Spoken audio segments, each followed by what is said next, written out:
Hey everyone, thanks for joining me. My name's Anthony and this is Conscious Community Channel. So I'm super excited to let everyone know that I'm going to be going on my kayaking trip coming up this weekend. It's going to be a 4-day kayaking trip up in the northern tip of Wisconsin.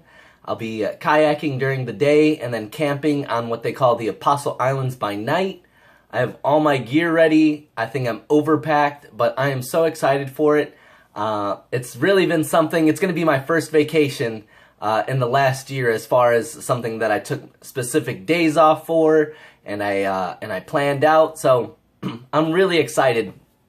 Looking back, I realized that not that long ago I was like working a ton of jobs just to make it. I was living on credit, and I was just banking on the fact that I would eventually get to my career if I kept working hard enough. Thankfully, luckily, that all worked out for me, and I am in such a better place even than just a year ago. And it's been a year of growth, a year of investing, and a year of learning.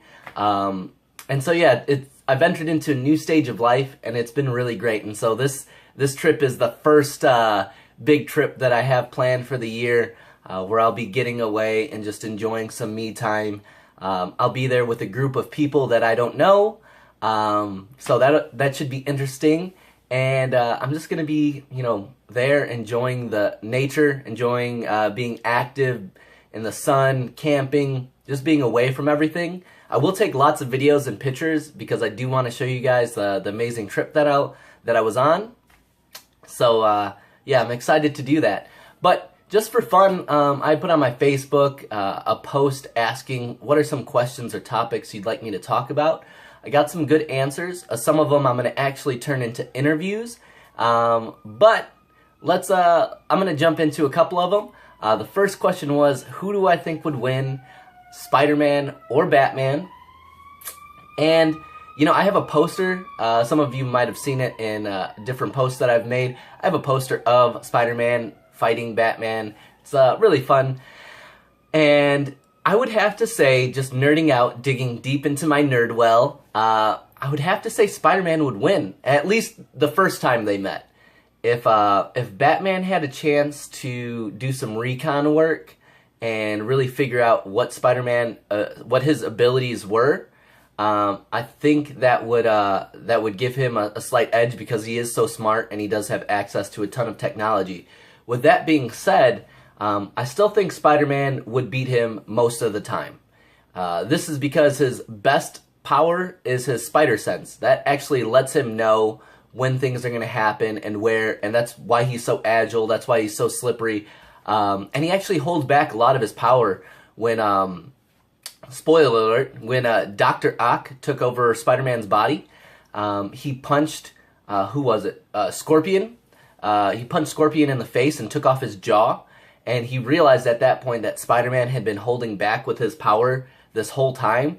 So not only is Spider-Man super strong, fast, and all those things, but he has a spider sense, and I think that tops everything, especially because, like, Batman is almost like DC's version of Iron Man. Like, he's wealthy, super smart, and he's kind of a psycho.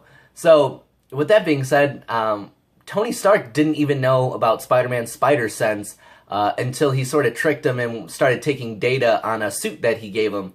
So to answer that first question, I definitely think Spider-Man would beat Batman most of the time.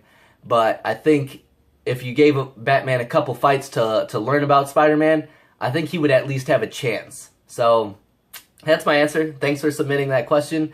I really enjoy nerding out. There's a big spot in my heart for all the nerds and nerd-like stuff, so thank you for that. The second question was, someone wanted me to talk about my tattoos. So to get into that, I have about 20 tattoos.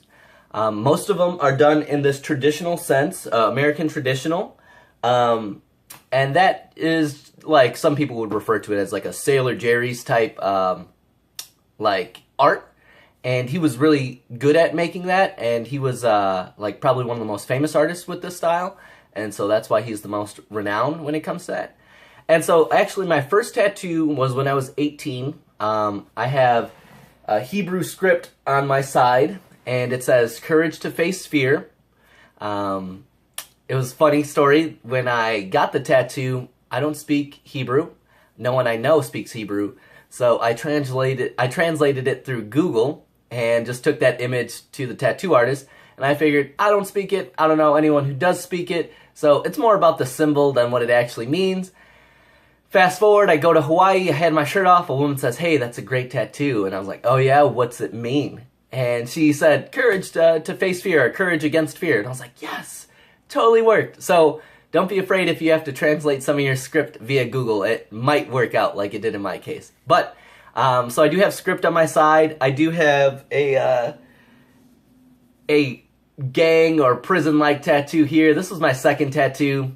There wasn't much artistic thought that went into it. It was the cover of a book that I was really passionate about, and I got it. And I still don't regret it, because I know at that time I really wanted this tattoo. It meant a lot to me. And that's sort of the approach I take to all my tattoos. I know that at some point down the line, 50 years from now, I might not be in love with what I got on me, but I'll always be proud of myself for doing what I wanted in the moment, about really wanting something and not being afraid of what would happen, how I'll feel in 50 years. But instead of just focusing on what I wanted, what made me happy, and then going after it. And at least I can always look back and say, I wish I didn't do that. And I think that's a little easier to handle than saying, I wish I did do that. You know what I mean? So from there, that's when I started getting into traditional. My next one was an anchor with the wheel on it. And that sort of started it. That got things going in the traditional sense. I got this rose from my sister, and then it just started to sort of all fall in line. I realized I really liked color. I got this one from my grandfather. It's the Sailor Jerry's Hula Girl. His favorite song was Tiny Bubbles, so I got some tiny bubbles down by her feet. So it's been an amazing journey. Some of my tattoos do have meaning, and some of them are just for art.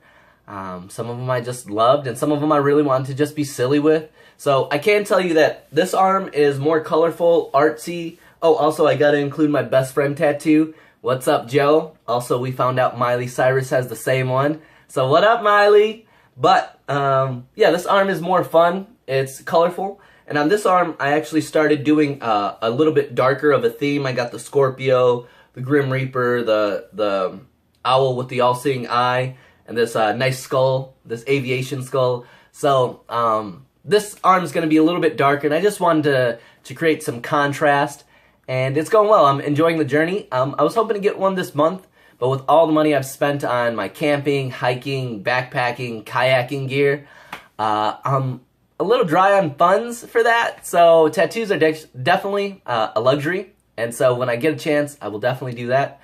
The last question I got, I'm not really sure how to interpret it, but I'll answer it.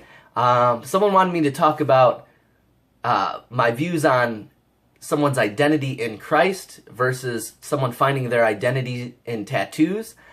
It's like a really technical and specific question that I don't know how to answer. I think whatever you choose to identify yourself with, you should be happy. And on top of that, there's not one thing that ever defines you. Like, I'm an engineer, but I don't walk around saying like, "Hi, I'm Anthony, I'm the engineer," unless I'm at my job or anything like that. Not one thing defines you. Like, you could be a mom. You're definitely, if you have kids, you're a mom, you're a daughter, you could be a wife. You know, there's a lot of things a lot of roles and a lot of things that are happening all at one time in your life. So, I really don't know how to answer that question. I think if you really want to... well, one, I can say this. If this is where the question was going, I don't think tattoos matter. When it comes to Christianity, I really think if you're getting into that, you're looking specifically and trying to justify that tattoos are wrong. Obviously, I don't feel that way. I think you can be a Christian. I think you can have faith no matter what kind of tattoos you have on you. And yeah, so I don't really know where to go with that question, but I do know you should be happy with what your identity is. And you should also realize that you're never defined by just one thing. You do a ton of things, you fill a ton of roles in life, and none of those things define you. They may collectively get together and help build an image of you, but you get to define who you are, and as long as that's who you're happy with, I'm all for it. So thank you for asking me these questions. If you have more, leave a comment below this video or on my Facebook. Make sure you like, subscribe, and share this channel. I really appreciate all the support. Thank you for the questions. I'm looking forward to seeing all you guys and talking more about my trip. So I'll see you soon. Thank you.